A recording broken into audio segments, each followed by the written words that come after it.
So do you remember not too long ago when Keke Palmer alleged abuse against her baby daddy? Yes. So now people are a little perturbed because that was a big thing. People rode for her. There were these pictures that came out of her alleged abuse where, it looks like she's being thrown over a couch. It looks like she's being drugged up or downstairs. Now, according to her ex-boyfriend or her baby daddy, whatever, he was saying that she was trying to stop him from leaving. I don't know. It was a lot of alleged, and we never got the full video, just these screenshots, but it didn't look good. And apparently she was trying to get a restraining order saying that he hit her in front of her child and that he had put his hands on her multiple times, broke her property, threw her property out in the street. All types of crazy things, right? Which, of course, did what? Keke Palmer is one of Black culture's favorite people. We watched this girl grow up. We grew up with her, and now we see her as a grown woman. And then when you see someone who was like, the cousin that, that you always had or that you always liked, go through this, when you grow up, it looks kind of crazy. And the people had her back. They tore this man apart. So,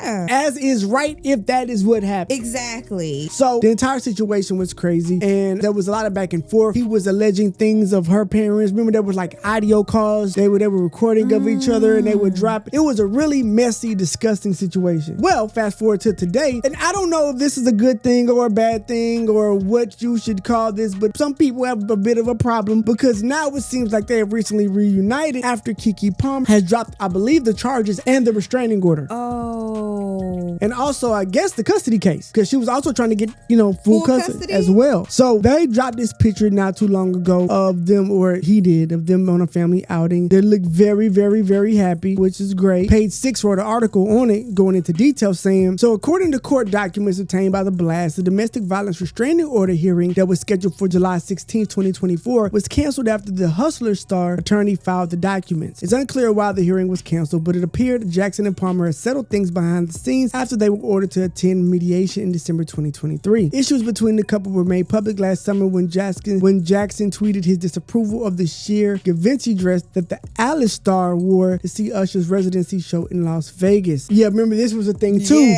with the outfit that they also made every Black woman in the world turn against this man for saying she should have, maybe covered up a little bit more when she went to go see Usher. In November 2023, Palmer accused Jackson of physical abuse, claiming he had destroyed her personal property, thrown her belongings in the street, hit her in front of her son, and threatened to kill himself if she left him. She also filed for a temporary restraining order in conjunction with requesting sole legal and physical custody. The following month, Jackson hit back at Palmer's claims, alleging that she was actually the aggressor in their relationship. In court documents obtained by page 6 at the time, the fitness instructor claimed Palmer punched him in the face at a birthday party. So look, basically what I feel like it boils down to is in real relationships, in real life, it's not as simple as people would like to make it seem. And when you have a real relationship and you love each other, you're both young and you're in a new marriage or this relationship and you have a baby for the first time and you are not living a traditional life because one of you is a star and you're trying to figure it out. That's a lot. And so not to say to justify any physical abuse on either side, but the reality is it probably wasn't as clean cut as we would have liked it to be. The internet tries to make it be, and as she portrayed it when she was angry and fighting to win. I think it's a good thing if they can come together, rebuild their relationship and there is no more negativity or violence like this and they can learn from it, because you want to see the family stay together. You want the father to stay in the house. You want the mother you want them to be able to work on it. You just don't want the negative things that come with people having to go through their process. And I just hope that they've gotten over the physical part and don't bring it out into the real world again. Exactly. I think that is where things get messed up, carried away, is when it hits social media and it just runs on its own legs. And like the first lines you see is just like, oh, she just dropped a restraining order, and not knowing that they had a talk behind closed doors and mediation. Maybe had therapy, Exactly. So you guys don't know what they went through or what therapy they went through. And at the end of the day, they're parents. So that child comes first. Bump them in their relationship. It's about that child. Yeah, so I think it's dope if they can fix it, you know what I'm saying? But I know most people will see it as just her going back into an abusive relationship. But again, you really never know, and it's not for us to know. We We don't know this man in real life. We don't know his character. We haven't had a conversation with him. You don't know how much she was the aggressor. You don't know her part that she played in it. So we don't know. We don't have anything to go off of other than these little clips on the internet, and it's not fair to judge their relationship by it. But I will say, I am never sorry for stars when they go through certain things like this, because I feel like a lot of this, now of course he did a lot of it himself, but both of them played a lot of this out on the internet. They did. And took shots at each other because she was taking little shots at him. It was a whole thing. And so you deserve what you get when you do that. You know what I'm saying? So now we in your business. You asked us to be, you made us a business. Now we in the business. We're going to talk about it. So, you know, it sucks that they have to go through all the negativity, but that's what happens when you put it out on the internet. And now we here now. So